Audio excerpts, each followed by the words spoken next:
On the 15th of December 2022, the serene ambiance of Somerset Pond was abruptly disrupted by a harrowing event. That Thursday, the Independence Police received an urgent 911 call from the worried colleagues of 32-year-old Amberly Harris. Upon arriving at Amberly's residence for a welfare check, the officers were confronted with a chilling crime scene. There, in her bedroom, lay Amberly's mutilated body, having suffered a point-blank shotgun blast to the face. The detectives were not preoccupied with the identity of the murderer, as the perpetrator was the very individual who greeted them at the door. Instead, their minds were consumed by two pressing inquiries. What drove him to take Amberly's life? What sequence of events culminated in such a horrific act? Independence, a charming city located just 15 minutes south of Cincinnati, Ohio, boasts a close-knit community of over 28,000 residents. Known for their warmth and hospitality, the locals extend a welcoming hand to both newcomers and long-standing members of the community.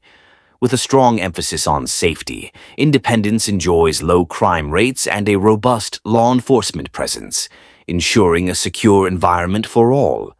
Many consider it an idyllic place to reside, free from the anxieties of crime. This inviting and secure community has drawn in new residents over the years, including Amberly Harris, a 32-year-old woman who selected Independence as her sanctuary, lured by the promise of safety and peace. Amberly Nicole Harris graced the world with her presence on September 7, 1990, born to the loving embrace of Tammy and Darrell Harris. Her formative years unfolded in the picturesque Rowan County, North Carolina, where she shared her childhood with 4 siblings. Renowned for her free-spirited essence, Amberly was a beacon of kindness and warmth, effortlessly illuminating the lives of those fortunate enough to know her. Her infectious smile and nurturing demeanor drew people in, earning her the adoration of family and colleagues alike. As a devoted mother to 3 delightful children, she welcomed her 2 sons, Jojo and Hunter, during her romance with a gentleman named Jones, and later, her daughter Michael arrived during her relationship with another man named Strand. Amberly cherished every moment spent with her family, often indulging in beach outings with her children, and her love for animals was evident in the many pets she cared for. Those close to her often remarked on her ever-present smile. Yet, her journey was not without its trials. In her late 20s, Amberly faced the daunting challenge of substance abuse, a period marked by significant adversity. Nevertheless, her indomitable spirit refused to succumb to despair. For the sake of her children and her own well-being, she embarked on a courageous battle against addiction. The path was fraught with difficulties, but ultimately, Amberly triumphed, emerging stronger and more resilient. At the age of 30, she made a bold decision to relocate from Mooresville, North Carolina, to Independence, Northern Kentucky, a move that spanned 7 hours and left her without familiar faces. Yet, with determination, she secured a position at Bluegrass Quality Meats, a food production company near her new home, where she eagerly anticipated her role in production and quality assurance. In addition to her professional aspirations, Amberly found herself drawn to Independence for a more personal reason, a man named Tommy Joe Powell. Their relationship blossomed, leading them to share apartment 4653 in the Somerset Pond complex on Beech Grove Drive. Amberly's affection for Tommy was profound, yet their bond was marred by volatility and abuse, making their journey anything but serene. For 2 years, Tommy oscillated between being Amberly's devoted partner and a source of turmoil. Neighbors had mixed perceptions of him. Some found him to be charming and sociable, while others viewed him as peculiar and withdrawn. Yet, the true essence of Tommy was known only to Amberly. In the initial stages of their romance, conflicts were commonplace, and Amberly, believing that no relationship was without its flaws, chose to dismiss the frequent altercations. However, it wasn't long before the nature of their disputes escalated to physical confrontations. As their relationship progressed, many of their arguments culminated in violence, often ignited by Tommy's growing rage. The echoes of their late-night quarrels resonated through the walls, transforming Amberly's love into a haunting fear. At work, she confided in her colleagues about her trepidation of returning home, and many offered her refuge in their spare rooms. Yet, Amberly understood that such arrangements were temporary, and she always returned to her troubled home. Over time, she began documenting the abuse, sending videos to her mother back in North Carolina, who persistently urged her to escape to a women's shelter. Despite their pleas, Amberly remained ensnared in the tumultuous cycle of her relationship. She confided in her family that her reluctance was not born from a lack of desire, but rather from a deep-seated fear that he would pursue her relentlessly. The situation reached a critical juncture on November 20th, 2021. Tommy's fury over Amberly's engagement with social media ignited a fierce confrontation between them. The argument escalated to such an extent that Tommy struck Amberly in the face and began to choke her, nearly rendering her unconscious. In a desperate bid for freedom, Amberly broke free from his grasp and fled, barefoot, to the Independence Police Department.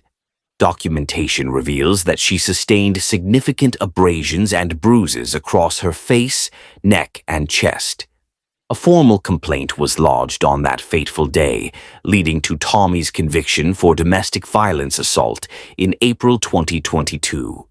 Initially charged with first-degree strangulation, a crime carrying a potential sentence of 5 to 10 years, the case took a turn when Amberly, fearing repercussions upon Tommy's release, chose not to testify against him. Her absence as a witness prevented the prosecutors from pursuing a felony charge for strangulation, resulting in a reduction to fourth-degree domestic violence assault. Consequently, Tommy was permitted to plead guilty to a lesser assault charge, avoiding the severe penalties of a felony conviction. The incident was classified as a misdemeanor, and he received a conditional discharge. The court mandated that he participate in anger management, domestic violence treatment, and batterer intervention programs. However, he failed to comply with any of these requirements. Despite the turmoil of the domestic violence episode, Amberly still harbored feelings for Tommy, clinging to the hope that he could transform and improve.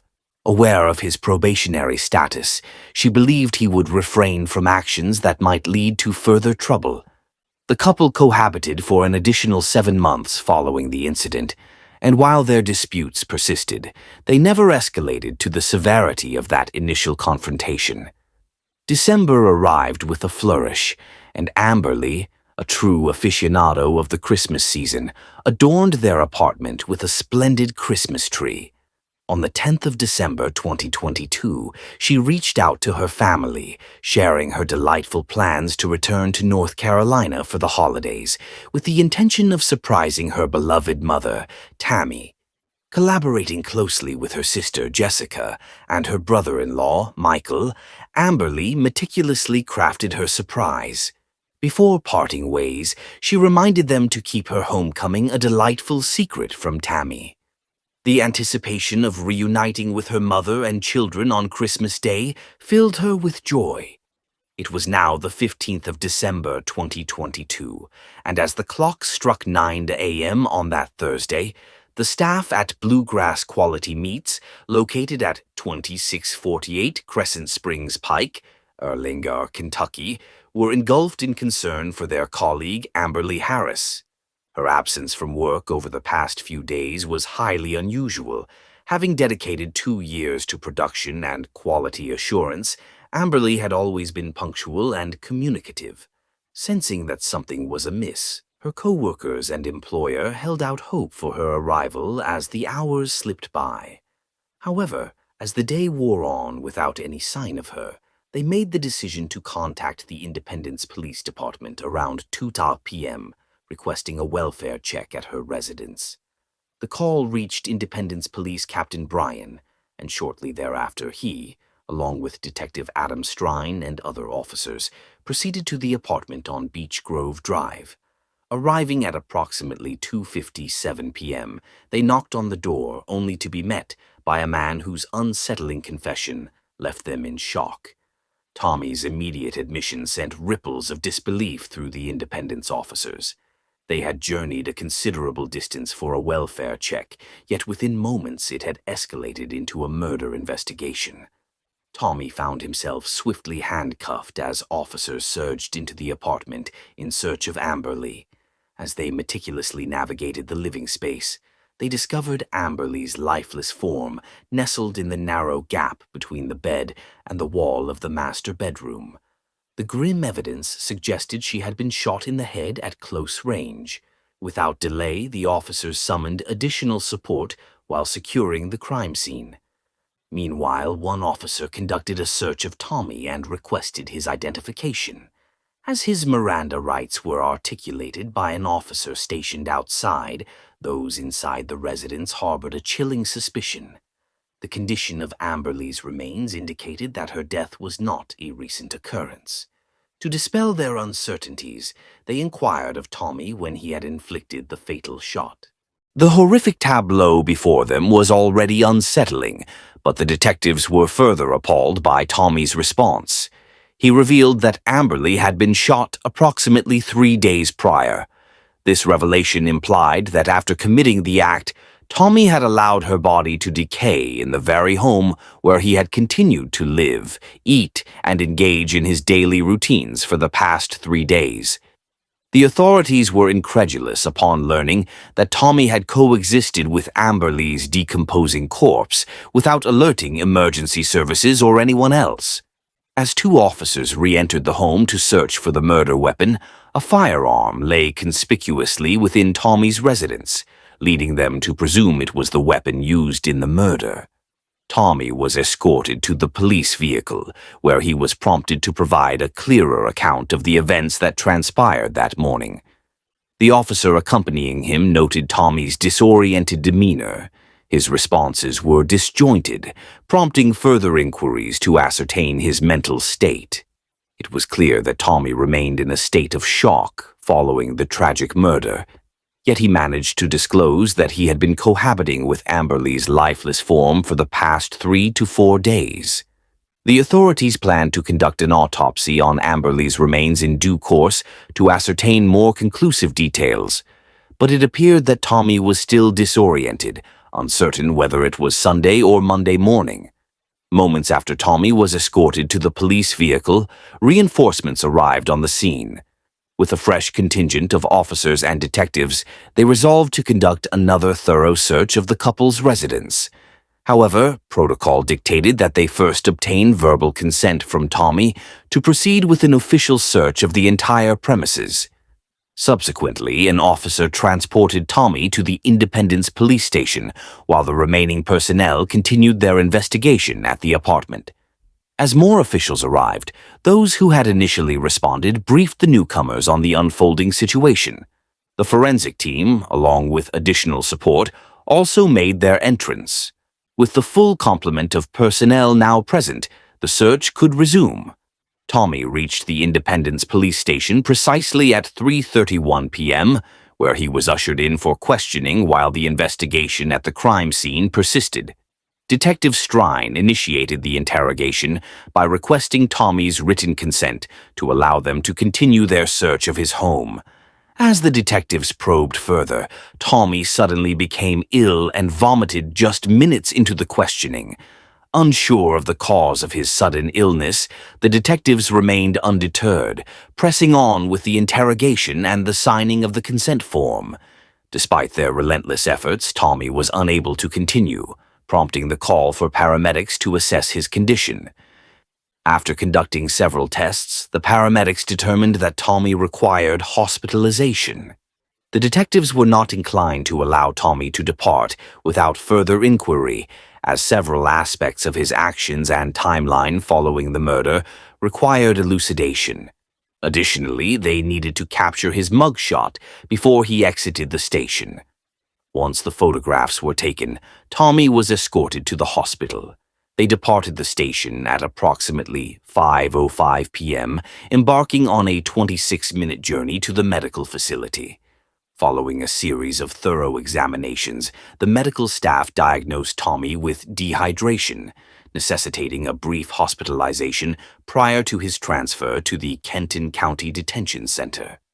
With Tommy under careful observation in the hospital, the majority of the officers returned to the Somerset Pond neighborhood to conduct a more exhaustive investigation, seeking to unravel the motives behind Tommy's sudden act of violence against Amberly, as they were skeptical of his claim of merely losing it.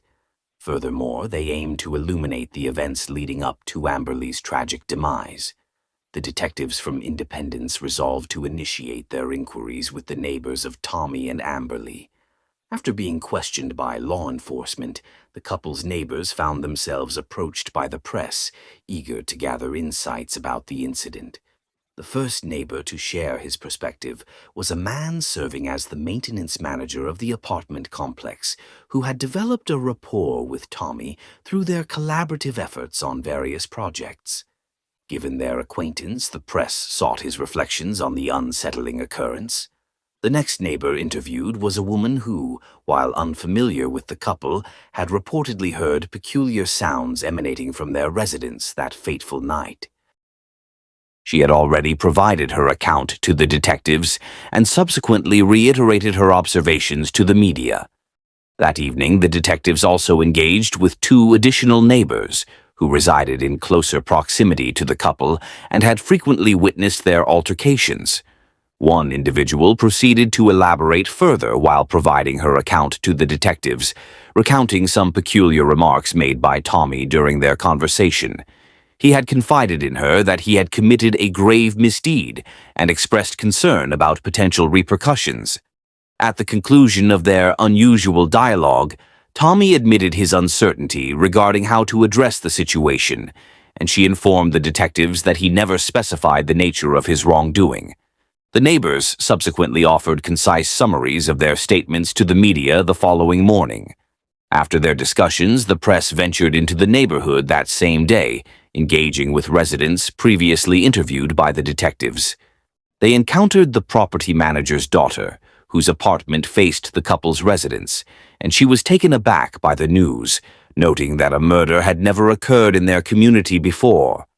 Among the final individuals interviewed by both the detectives and the press was a woman unfamiliar with Tommy, but who had observed him assisting in the neighborhood.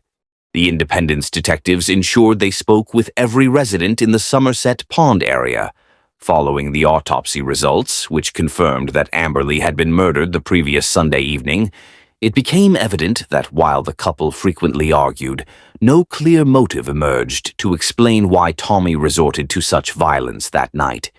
The detectives pondered what had made that particular morning distinct as they grappled with the reasoning behind Tommy's drastic action of shooting Amberly in the face with a 20-gauge shotgun.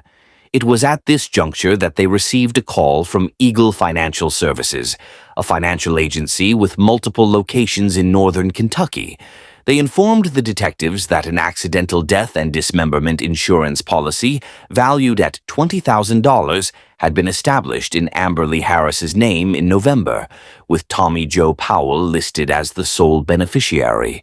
The declarations made by Eagle Financial Services, along with the insurance policy documentation they supplied, acted as both a compelling motive and damning evidence against Tommy. The detectives adeptly reconstructed the sequence of events that culminated in Amberly's tragic demise. They surmised that following Tommy's acquisition of the insurance policy on Amberly, he sought an opportunity to instigate a confrontation that fateful Sunday evening, a pattern he was all too familiar with. On the day of the murder, Tommy had indulged in alcohol and provoked Amberly by admonishing her not to touch the television while they were in their bedroom. This incited a fierce argument, as Tommy was well aware of how to provoke her ire. Mere moments into the dispute, he callously shot her in the face. He had meticulously orchestrated his plan to claim the insurance payout and escape. Yet he was unprepared for the overwhelming shock that engulfed him after taking Amberly's life. Even as he attempted to process the horror, he found himself at a loss regarding the next steps, uncertain of how to dispose of her body or how to claim the insurance without a plausible narrative. This left him to meander aimlessly for days within the confines of the house, accompanied only by Amberly's lifeless form, until the Independence police arrived at his doorstep. After meticulously piecing together the events of that fateful night, the detectives conducted a thorough investigation into Tommy Joe Powell. Born on September 1st, 1968, Tommy served in the Navy during his early 20s. Following his military service, he grappled with mental health challenges and addiction. His extensive criminal history included charges ranging from drug possession to drug paraphernalia, alongside 2 domestic violence allegations filed by Amberly herself. The detectives required little digging into Tommy's past, as they were already aware of the likely outcome of the trial. Tommy Joe Powell was apprehended on December 15, 2022, after his dehydration issues had been addressed. Tommy Joe Powell found himself incarcerated at the Kenton County Detention Center, facing grave charges of murder and domestic violence, serious offenses in Kentucky that could result in a sentence ranging from 20 years to life imprisonment upon conviction. He was held on a substantial bond of $1 million as he awaited the proceedings of his trial. The case unfolded with remarkable swiftness, largely due to Tommy's prompt confession. The prosecution was led by Kenton County Commonwealth Attorney Rob Sanders and Assistant Commonwealth Attorney Taylor Roof, who articulated during the trial, Tommy Joe Powell exemplifies the tragic reality of domestic violence as a lethal epidemic. His violent behavior escalated from assault to strangulation, culminating in murder. Notably, Tommy did not contest his guilt. Instead, he implored Judge Patricia Sum for mercy through his attorney, highlighting his service in the Navy and his struggles with mental health and addiction. In a poignant gesture, he composed a heartfelt letter of apology to the Harris family for the loss of Amberly, which his attorney read aloud in court. I want you all to know how profoundly sorry I am from the depths of my heart and soul for the events of that night. My actions have robbed us of a truly remarkable woman. Present in the courtroom were Amberly's sister and family, who firmly rejected Tommy's apology. Jessica expressed to the media the family's anguish, stating they could not even view Amberly due to the horrific injuries inflicted by Tommy, and her sorrow deepened when she considered Amberly's 3 children, who were with their fathers in North Carolina.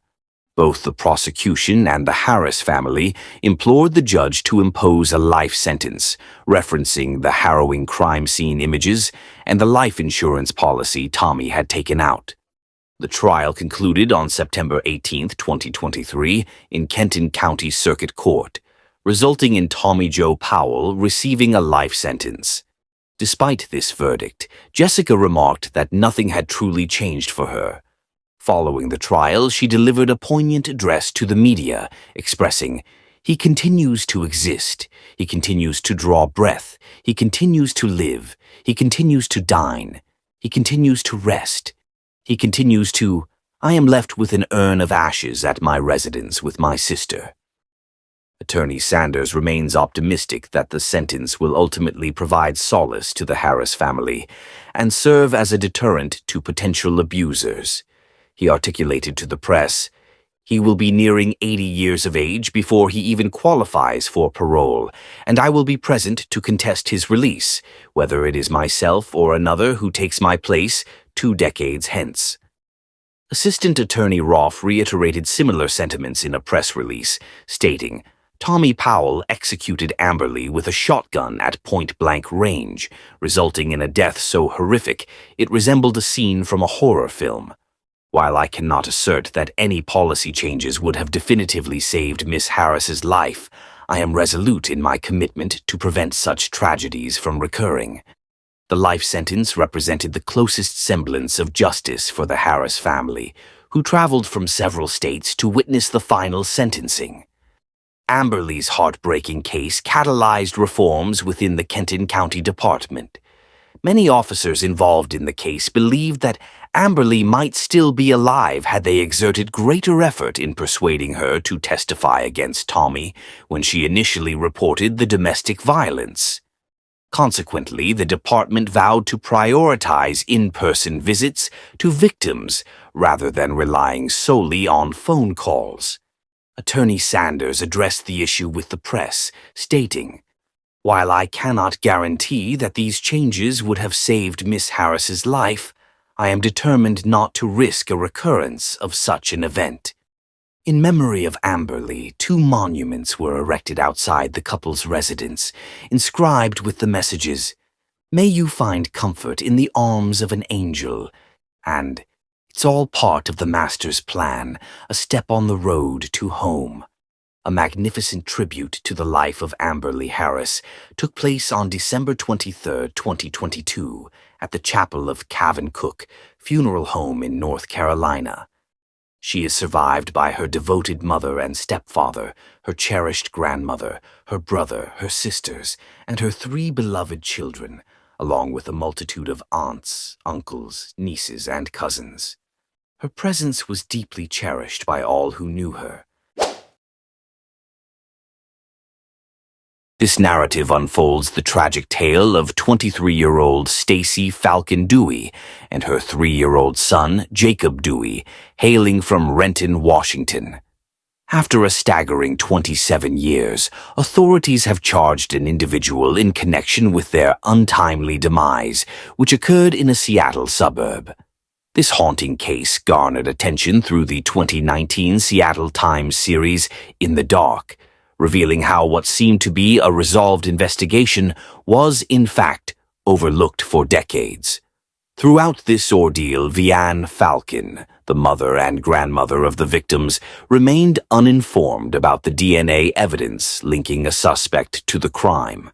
On the fateful night of October 27, 1994, Stacy Dewey entrusted her son, Jacob, to a babysitter while she ventured out for a belated birthday celebration.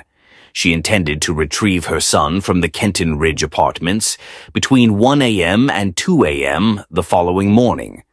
Although they departed the babysitter's residence without incident, neither Stacy nor Jacob made it back to their nearby apartment.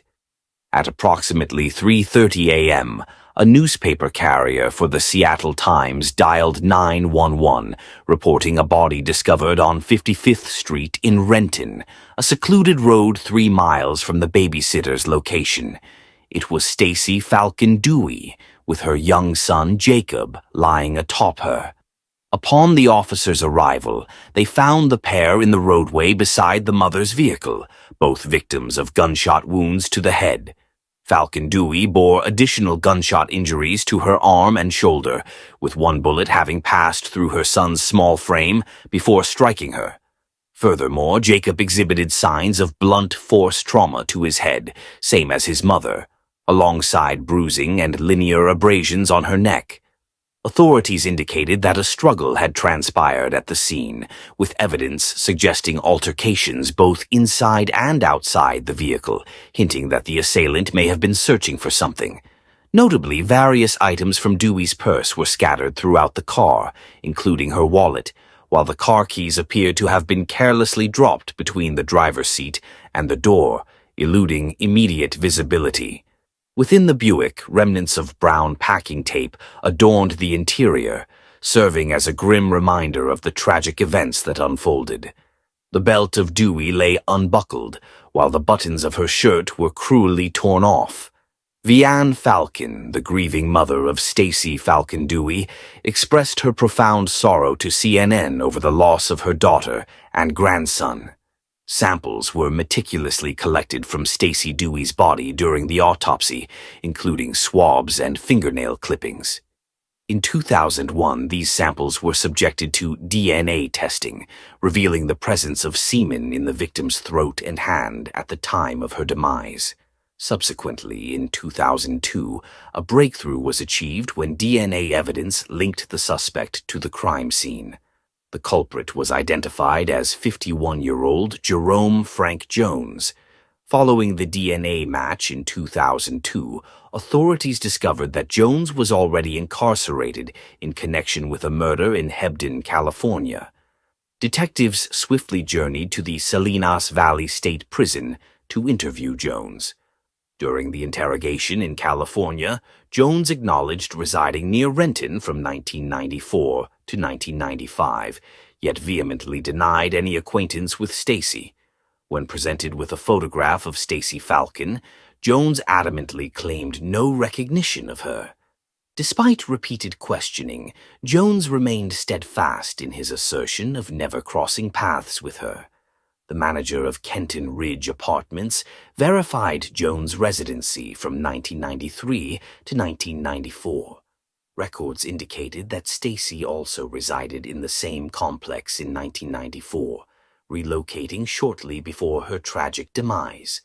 However, detectives were unable to establish a concrete connection beyond the DNA evidence. None of Stacy's acquaintances could identify Jones, and he was not spotted with her during her birthday celebration. A convenience store clerk who encountered Stacy around 1:20 a.m. on the fateful morning reported her presence with an unidentified white man, a stark contrast to Jones's ethnicity. Furthermore, witnesses who saw Stacy departing the babysitter's residence with her son did not observe Jones or any other individual accompanying her at that time. The compelling reasons led law enforcement to cease their pursuit of Jones regarding the murder case. In the years that followed, further evidence was subjected to DNA analysis, witnesses were interrogated, and the quest for additional proof continued. However, as the authorities struggled to uncover any substantial leads, the investigation ultimately went cold. Recently, several pieces of physical evidence were submitted to the crime lab for further examination, resulting in a significant breakthrough. In December 2021, cold case detectives discovered semen on the sleeve of Jacob Dewey's jacket, which matched Jones's DNA. A subsequent DNA sample taken from Jones while incarcerated confirmed this match. Remarkably, just 5 months after the tragic deaths of Stacy and her son, Jones, along with an accomplice, committed another murder in Irvine, over 1,000 miles away. Following this incident, he returned to Seattle, where he was apprehended on a first-degree murder charge. While detained in King County Jail, he assaulted a corrections officer, leading to a conviction in 1996, with the judge imposing a sentence well beyond the standard range due to the deliberate cruelty exhibited during the assault. The sentencing documents for the Hebden case revealed that Jones had a prior conviction for shooting a victim in the back during a robbery in 1987. Throughout his time in prison, he accrued additional felony assault convictions and was found guilty of felony weapon possession. Prosecutors asserted that Jones poses a significant threat to the community at large. Upon his extradition to King County, he will be held without bail as he awaits trial for the double murder of Stacy Falcon Dewey and her young son, Jacob Dewey. Jerome Frank Jones faces charges of aggravated murder in connection with the tragic deaths of Stacy Falcon Dewey and her 3-year-old child. Should Jones be found guilty of the charges against him, he faces an obligatory life sentence in prison, devoid of any chance for parole, in addition to the extensive term he is currently enduring.